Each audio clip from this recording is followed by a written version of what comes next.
Hello and welcome back. I thought in today's video I'd go over a variety of the references that come about in the Spider-Man game through the backpacks that can be found scattered throughout the level. Each one contains items, and some of them are, references to other things, so I thought I'd go over a few of them. Just keep in mind as I do this that my area of expertise Spider-Man wise is pretty much the 1960s. A bit in the 80s and 90s, but mostly, yeah, my comic book reading rarely gets out of the 60s, so yeah, that you can make of that what you will. So there may be, some references I don't get just simply because, yeah, it was from a time period I'm not as familiar with. But let's go ahead and get started. I'm going to do them more or less chronologically in order, and we're going to listen to what Pete has to say about each one, and, yep, go from there. So, we'll start with this one. All I did was save this kid's balloon from floating away, and he made me this. It's the little things that make it all worth it. Almost interrupted Pete there. So this is a reference to, what was it? Spider-Man 1, Spider-Man 2, the video game, where one of the side quest missions or one of the things you can do while swinging about the city was catch balloons that kids had lost and return them to them. I haven't played the game, have heard of this reference, yeah. Yes, this is mind-numbing stuff that you listen to this for. So we'll get to a slightly more interesting one. People know my parents died in a plane crash, but I still can't tell anyone they were government agents. Wish I knew more about them. I wish anyone did. So there are numerous references to his Peter's parents being in the CIA, but this is more than likely goes back to Spider-Man Annual number 5 from 1968, I think, maybe 69, which first revealed this information and had Peter Parker basically find out how they were killed way back then, but it's been referenced numerous times throughout the comics history. But just, yeah, kind of a little interesting insight into Peter Parker there. Let's see what else we can see. Now, this is an important little nod, not for any comic book, but for the game itself. My Wilson Fisk Science Prize trophy. And check. I couldn't turn it down without arousing suspicion, but no way was I going to take his money, even though we could have used it. I did accept the lifetime supply of backpacks, though. So, like I said, there are numerous backpacks throughout the entire level, and a few people have asked, wait, if Spider-Man was so poor, how could he afford all these backpacks? And the answer, of course, it was in one of the backpacks. He got a lifetime supply of backpacks from Wilson Fisk. So just kind of a funny in-game explanation for why there are so many backpacks that Spider-Man could scatter throughout the level. So this is kind of an interesting one. Used these electricians' gloves in my first fight with Electro.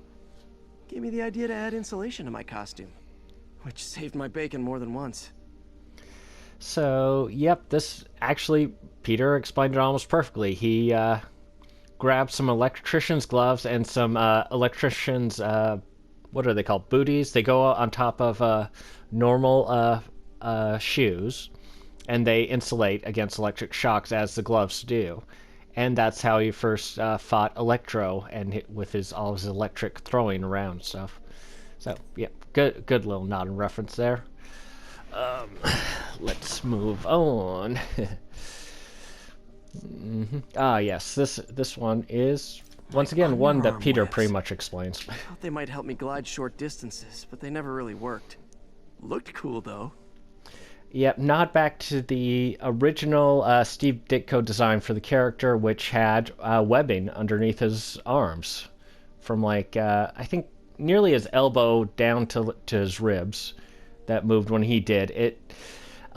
They were never really used for gliding, although Spider-Man 2099 had something similar that he was able to use for gliding. But yeah, different ones. I thought web swinging would let me get pizzas delivered fast, and it did. Fast and smashed. I'm not aware of any comics where he actually delivered pizza, but he definitely did do this in Spider-Man 2, the great Sam Raimi movie. I also just kind of like the Pizza Amigos on it. Where I live, we have 2 pizza places, and they're both Mexican restaurants as well, so feels like he's making a nod to where I live. even though he isn't. So, and of course the old glasses. Powers, I didn't need my glasses anymore. Told everyone I got laser eye surgery with money from the Fisk Science Prize. Yep, pretty much a nod to that. I like the fact that they're broken because when he stopped wearing them, it was after an altercation with Flash Thompson, where Flash, I think, was bullying him, but didn't mean to break his glasses, but ended up breaking his glasses. So, you know, it may or may not be a reference. It just reminds me of that.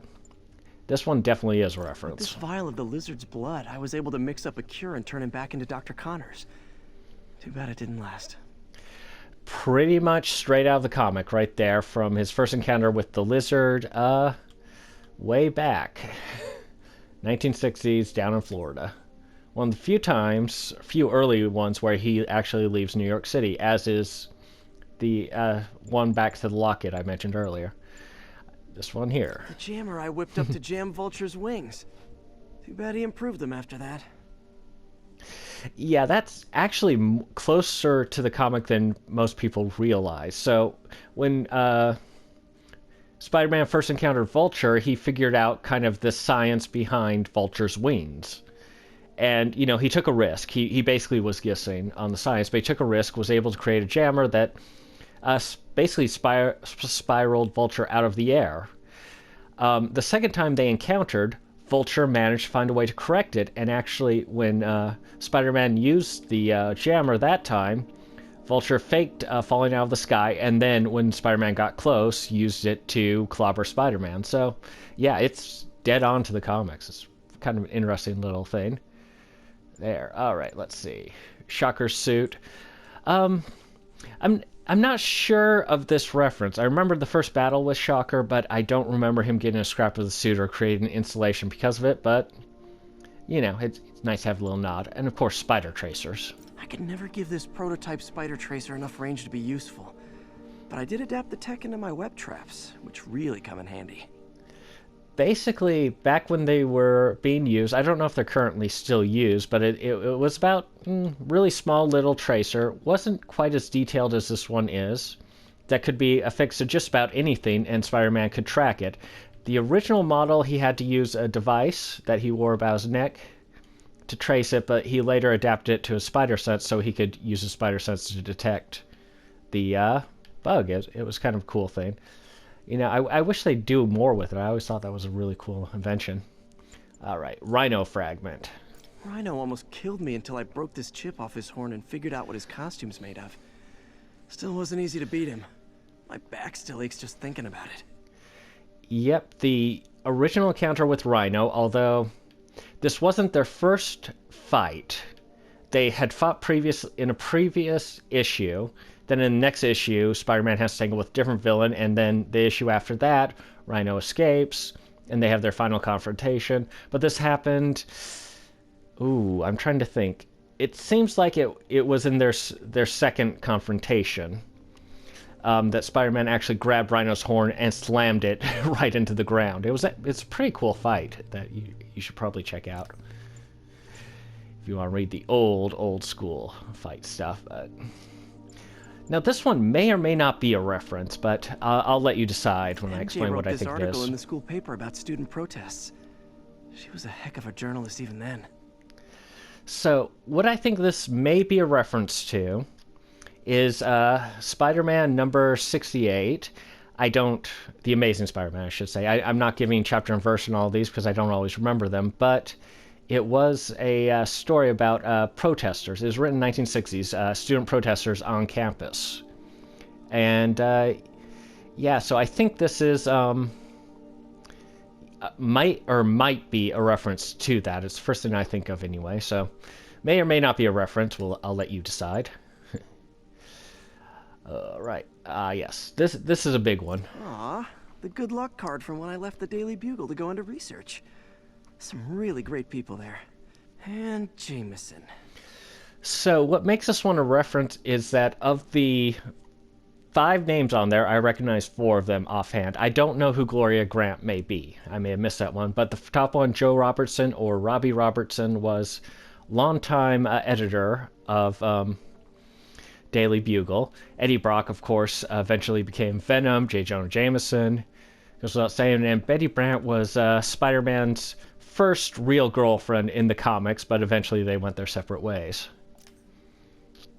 So, I beat this wrestler right after getting my powers.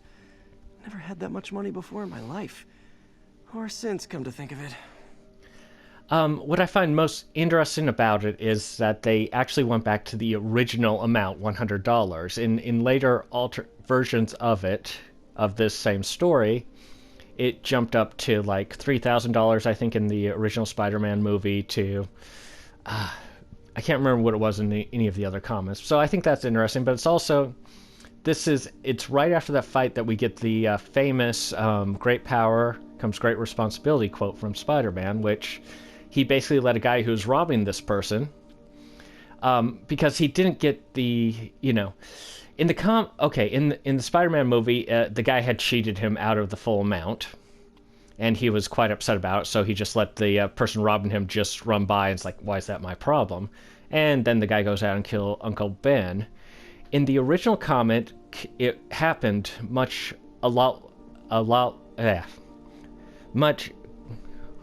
further. Yeah, it happened after this. For some reason, I forgot how to do grammar. But much later, that's a much better word, isn't it?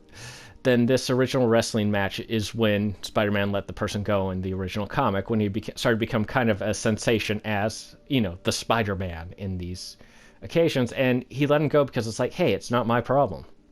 And he ultimately learned when his uncle was killed that, yeah, it's kind of everyone's problem. So, this good old one. Hey, my first camera. I got this at a yard sale. Still use this film. Yep, Spider-Man's first camera. In the comics, it was originally his Uncle Ben's camera, and he got it because, somebody had offered money for a good shot of Spider-Man, and, he was able to do it and make it work. Whoever worked on this, they did a great job, I think, with the texture. It does really look like cameras from this era, if you don't know it, and I love the PP in the left-hand corner there, which Peter Parker. So, Vial of Sand. Still not sure if opening this would set the Sandman free, but I'm in no hurry to find out. Now, this is one of the other ones that may have multiple references, but it automatically makes me think of Spider-Man's first fight with Sandman, who eventually, at the end of the comic, he uses a industrial grade, not an industrial vacuum, but, a vacuum, a professional grade, I should say, vacuum, to suck Sandman up into it, and then gave the vacuum to the police. In that case, it was an old 60s canister vacuum, so it's much bigger than this was.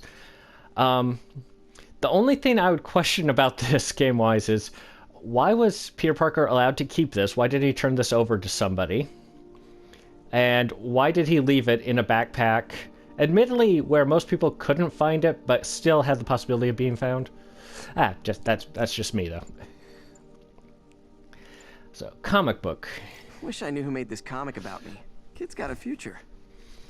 So, I'm not sure how much of this is a reference or not. I did, do a Google. You'll notice in the lower left-hand corner there's a name, Caleo Robello. And on the other side, hard to see it, Bowtie Robello. I discovered that somebody named Robello actually was the animation director or something like that on this project. And I think this actually might be references to comics or something. It might be reference to his children in the comics, and really what they're drawing are, Menace of Mysterio was actually a title of a comic in the 60s. So yeah, I think it might be a reference to the art directors or animation directors' children. I could be wrong, but that's just my thinking. We'll go with this one. Oh yeah, that blind guy gave me his card in case Spider-Man ever needs a lawyer. Wait, hold on. If he's blind, how did he know I was Spider-Man? Now, I think everybody gets the immediate reference. It's a reference to Daredevil. Matt Murdock is Daredevil. He's blind. His character is blind, but you can see the braille on the business card there, and Nelson is his partner, attorney partner. What I find interesting about this is the first time that Spider-Man met Daredevil, he was Matt Murdock. He wasn't Daredevil. Well, he was Daredevil, but Spider-Man didn't know he was Daredevil. But he stopped some guys from robbing him. I did actually go back after I saw this reference and check to see if Daredevil had called him Spider-Man without knowing it was Spider-Man, but sadly that's not the case. What had happened was that the muggers, when they saw him, said loudly, "Spider-Man!" So that's how he knew. But that would have been a really cool reference if it was the other way around. But, well, life goes on. And, of course, the spider signal. A spider signal? Cool idea, but any light source that made it bright enough was also way too hot. Someday, though. Yeah, the spider signal was used a lot in the 60s. I haven't really seen much of it since then, I'll be honest. It shows up every once in a while. You may remember it from if you saw Captain America Civil War. At the Easter egg at the end of the credits, Spider-Man accidentally turns on a spider signal that Tony Stark had built into his suit. It basically projects the image you're seeing right now in front of people, and people can go like, "Oh my gosh, it's Spider-Man!"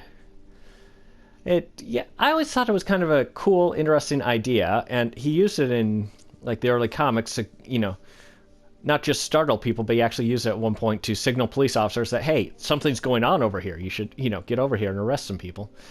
So, it's one of those signals that I think maybe people think, it might be a little too close to the bat signal. We shouldn't do it or something like that. But still, I wish we could see more of the spider signal. So anyway, that's a look at pretty much all the Easter eggs I immediately got out of the backpacks with references and so on and so forth. Let me know what you think. Let me know if I missed any, because, I'm imperfect.